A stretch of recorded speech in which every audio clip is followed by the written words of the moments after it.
Halo teman-teman semuanya, kami dari kelompok 6 untuk mata kuliah Manajemen Pemasaran. Hari ini akan membawakan presentasi dengan materi menganalisis pasar bisnis. Namun sebelum presentasi kami mulai, terlebih dahulu kami akan memperkenalkan anggota dari kelompok 6. Saya sendiri Lina Asia Arta dengan NPM 193 dan 3 rekan saya yakni Devi Widiantari dengan NPM 341, Vidianidi Laksmi Devi dengan NPM 486, dan Agung Raditya dengan NPM 492.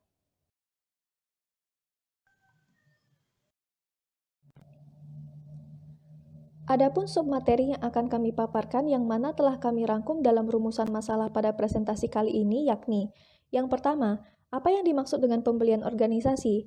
Yang kedua, siapa saja peserta dalam proses pembelian bisnis?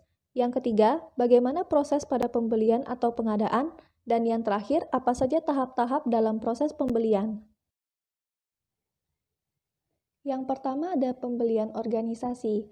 Webster dan Wine mendefinisikan pembelian organisasi sebagai proses pengambilan keputusan, di mana melalui proses ini, organisasi formal menetapkan apakah mereka perlu membeli produk dan jasa, dan mengidentifikasinya, mengevaluasi, serta memilih antara merek dan pemasok yang ada.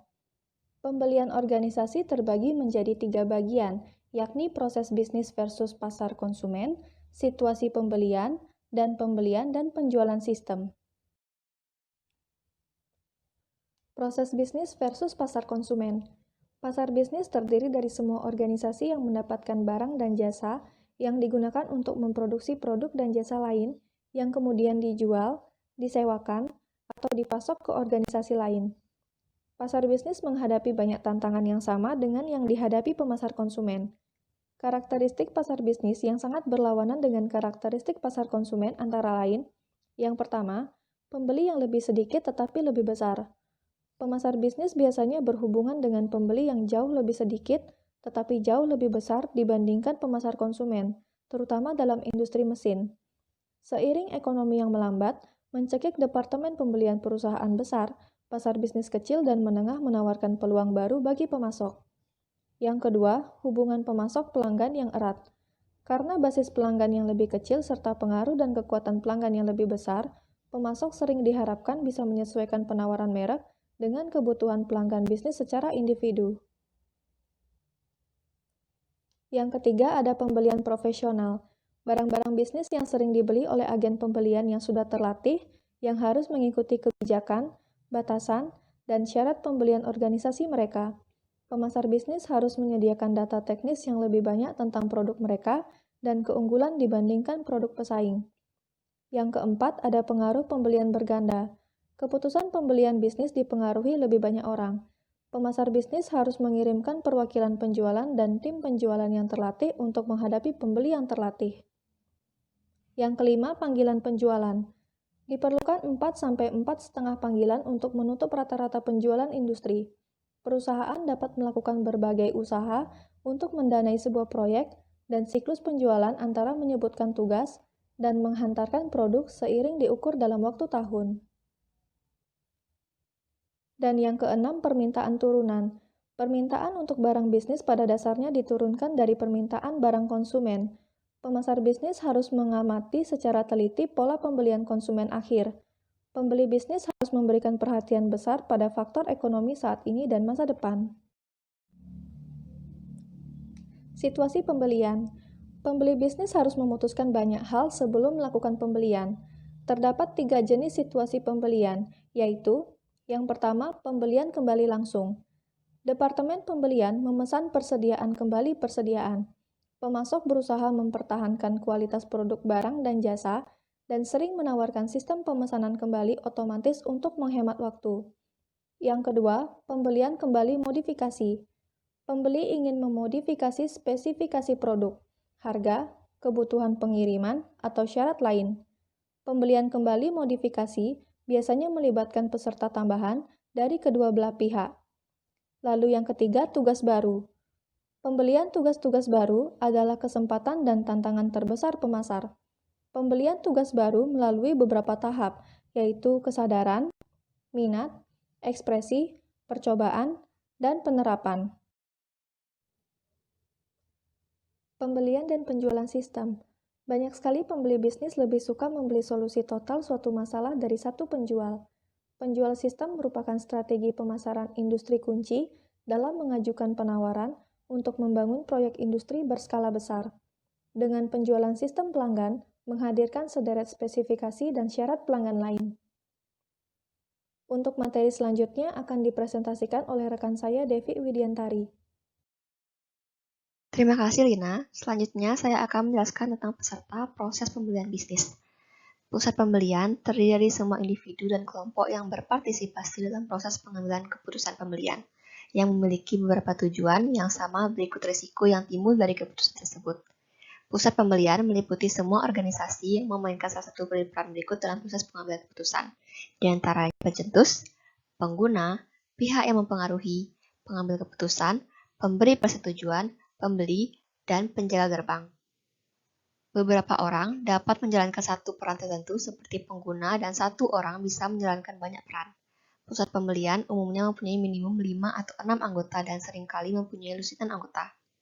Beberapa anggota mungkin berada di luar organisasi, seperti pejabat pemerintah, konsultan, penasihat teknis, dan anggota saluran pemasaran lainnya. Pusat pembelian biasanya meliputi beberapa peserta yang punya minat, otoritas, status, dan persuasivitas yang berbeda dan kadang-kadang kriteria keputusan yang sangat berbeda. Pembeli bisnis juga mempunyai motivasi, persepsi, dan preferensi pribadi yang mempengaruhi oleh usia, penghasilan, pendidikan, posisi pekerjaan, kepribadian, sikap terhadap risiko, dan budaya. Pembeli jelas mempunyai gaya membeli yang berbeda. Ada pembeli yang sederhana, ada pembeli yang ahli di bidangnya, pembeli yang menginginkan yang terbaik, dan pembeli yang ingin segala sesuatunya beres. Beberapa pembeli yang lebih muda dan berpendidikan tinggi merupakan ahli komputer yang melakukan analisis mendalam terhadap proposal kompetitif sebelum memilih masuk. Pembeli lain adalah jagoan gaya lama yang membuat sama penjual bersaing dan di beberapa perusahaan. Kekuatan pembeli seperti ini sangat legendaris. Mereka membeli solusi bagi dua masalah ekonomi dan strategis organisasi serta kebutuhan pribadi mereka sendiri akan pencapaian dan penghargaan pribadi. Artinya, kepuasan pembelian industri bersifat rasional dan emosional karena melayani kebutuhan organisasi dan individual. Berbicara tentang penentuan target pusat pembelian, pemasar bisnis tidak selalu tahu persis jenis dinamika kelompok yang terjadi sepanjang proses pengambilan keputusan, meskipun informasi apapun yang dapat diperoleh tentang faktor kepribadian dan antar pribadi akan bermanfaat. Penjual kecil berkonsentrasi untuk menjangkau influencer kunci. Penjual besar menjangkau peserta sebanyak mungkin. Nilai niaga mereka seakan-akan hidup bersama dengan pelanggan volume tinggi. Perusahaan harus sangat mengandalkan program komunikasi perusahaan mereka untuk menjangkau pengaruh pembelian yang sembunyi serta terus memberikan informasi kepada pelanggan yang sudah ada. Pemasar bisnis harus meninjau kembali asumsi-asumsi mereka tentang peserta pusat pembelian secara berkala. Selanjutnya, proses pembelian dan pengadaan akan dilanjutkan oleh Vidya. Proses pembelian atau pengadaan. Pada prinsipnya, pembeli bisnis berusaha mendapatkan paket manfaat tertinggi, ekonomi, teknik, jasa, dan sosial. Ditinjau dari sudut pandang biaya penawaran pasar, tugas pemasar adalah membuat penawaran menguntungkan yang menghantarkan nilai pelanggan yang unggul kepada pembeli sasaran. Keragaman pemasok adalah satu keuntungan yang mungkin tidak ada harganya, tetapi ini seringkali terlewat oleh pembeli bisnis. Pemasok minoritas merupakan segmen dengan pertumbuhan paling pesat dalam lanskap bisnis saat ini. Persepsi Departemen Pembelian. Di masa lalu, Departemen Pembelian menduduki posisi yang rendah dalam hierarki manajemen. Departemen Pembelian baru yang lebih berorientasi strategis ini mempunyai misi mencari nilai terbaik dari pemasok yang lebih sedikit dan lebih baik. Beberapa perusahaan multinasional bahkan menaikkan status Departemen Pembelian menjadi Departemen Pasokan Strategis dengan tanggung jawab pencarian dan kemitraan global. Peningkatan mutu pembelian berarti bahwa pemasar bisnis harus memperbaiki personal penjualan atau menyesuaikan diri dengan kaliber pembeli bisnis yang lebih tinggi.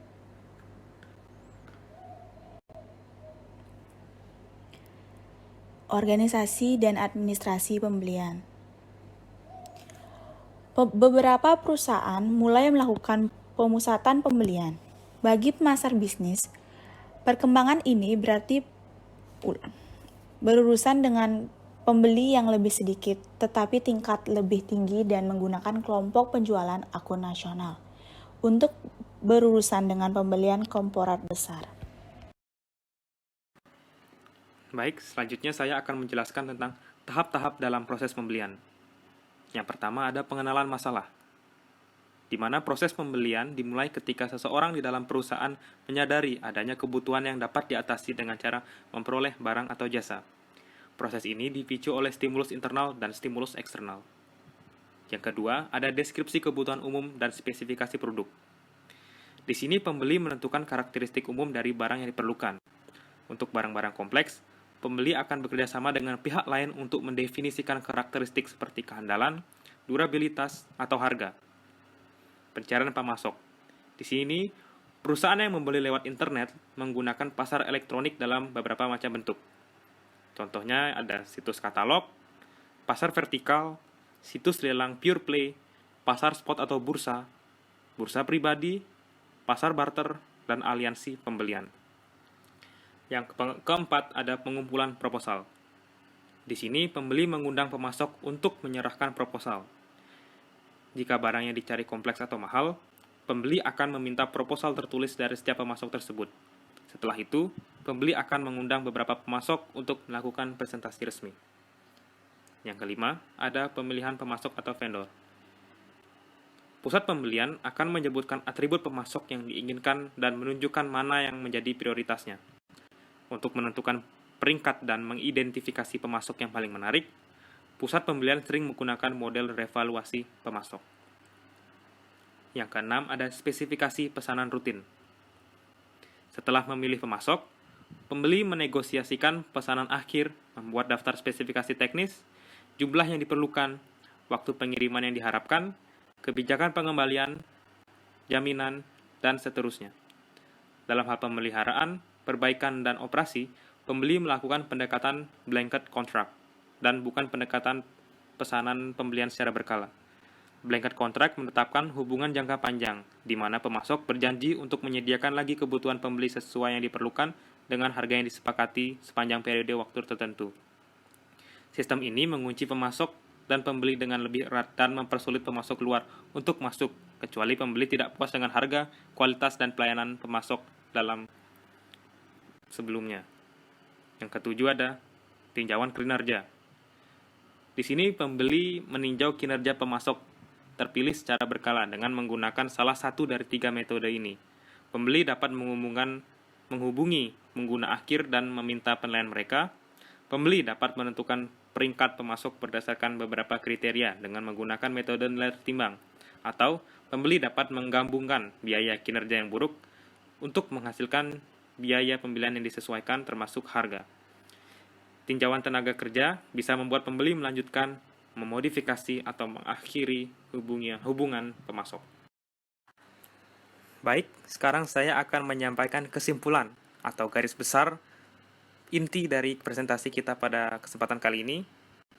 Pasar bisnis atau business market merupakan suatu tempat di mana produsen-produsen melakukan penawaran barang dan jasa kepada para konsumen dengan strategi-strategi pemasaran yang handal untuk mempengaruhi konsumen agar dapat memiliki barang dan jasa yang ditawarkan oleh produsen tersebut.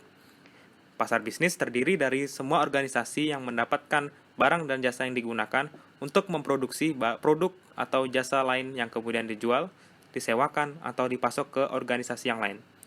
Industri utama yang termasuk ke dalam pasar bisnis adalah pertanian, perhutanan dan perikanan, pertambangan, manufaktur, konstruksi, transportasi, komunikasi, utilitas publik, perbankan, keuangan dan asuransi, distribusi, serta jasa.